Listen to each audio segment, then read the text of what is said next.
अस्सलामुअलैकुम वरहमतुल्लाहि वबरकातुहू। हारून रशीद के ज़माने में इमाम कसाई एक बहुत बड़े आलिम थे। वो अपने इल्म के बारे में और अपनी ज़िंदगी के बारे में बताते हैं कि जब मैं छोटा था तो मेरे कबीले का एक आदमी शरबत लगाता था। वो जब मेरे घर के पास से गुज़रता और जब वो कभी मुझे देखता तो मुझसे पूछता, तुम कहाँ गायब हो जाते हो? तो इमाम कसाई कहते हैं कि मैं उसे कहता कि मैं इल्म हासिल करने जाता हूँ।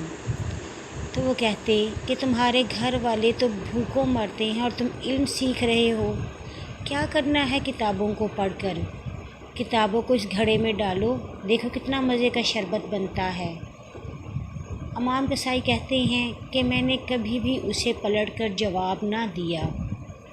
मैं जब भी वो मुझसे कुछ कहता मैं उसकी बात सुनता और चुप करके आगे चला जाता।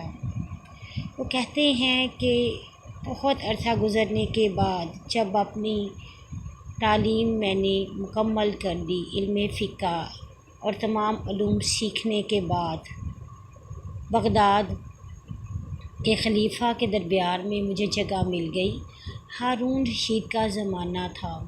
उन्होंने मुझे अपने दरबार में इमाम की हैसियत से मुंतखब कर लिया और जब ये तमाम मुकाम हासिल करने के बाद एक मर्तबा मैं अपने शहर वापस आया तो मुझे बहुत ही प्रोटोकॉल के साथ भेजा गया और शहर में हर तरफ लोग मेरे इस्तकबाल के लिए खड़े थे और अशरफियाँ लुटाई जा रही थीं।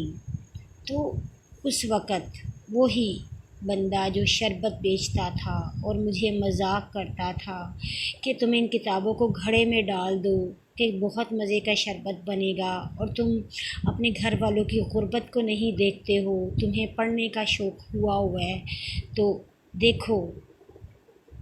उसकी किसी भी बात को मैंने कभी सीरियस नहीं लिया और जब मैं उसके पास से गुज़रा तो मैंने कहा, चचा जान देखें कितना मीठा शरबत तैयार हुआ है। इल्म वो दौलत है जिसको कोई चुरा नहीं सकता। इल्म वो ख़जाना है जिससे इज़्ज़त मिलती है, जिससे अल्लाह की पहचान होती है, जिससे इंसानियत की पहचान होती है। हारून रशीद ने जब इमाम कसाई को वो बुलंद मकाम दे दिया तो उसने कहा कि तुम मेरे बच्चों को घर पढ़ाने आओ। तो इस पर इमाम कसाई ने कहा कि नहीं, इल्म बेचने की चीज़ नहीं है।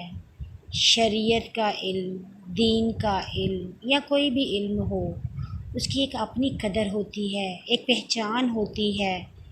मैं तुम्हारे बच्चों को पढ़ाने के लिए महल में नहीं आऊँगा। अगर तुमने अपने बच्चों को तालीम दिलवानी है तो उसे मेरी क्लास में भेजो और उन तमाम बच्चों के साथ ही बैठ के पढ़वाओ जो बाकी सब बच्चे पढ़ने आते हैं, क्योंकि एक उस्ताद के लिए ना कोई गरीब है ना कोई अमीर है।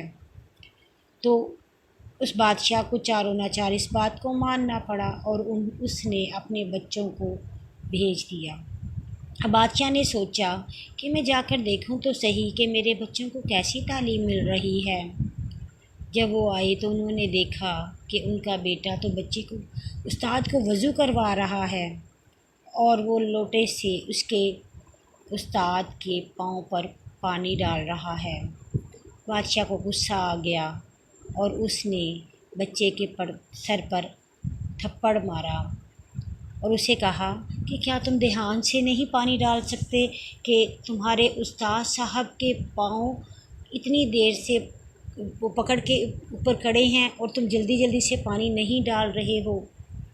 उस्ताद की इज़्ज़त जो करता है वो कभी भी नाकाम नहीं होता।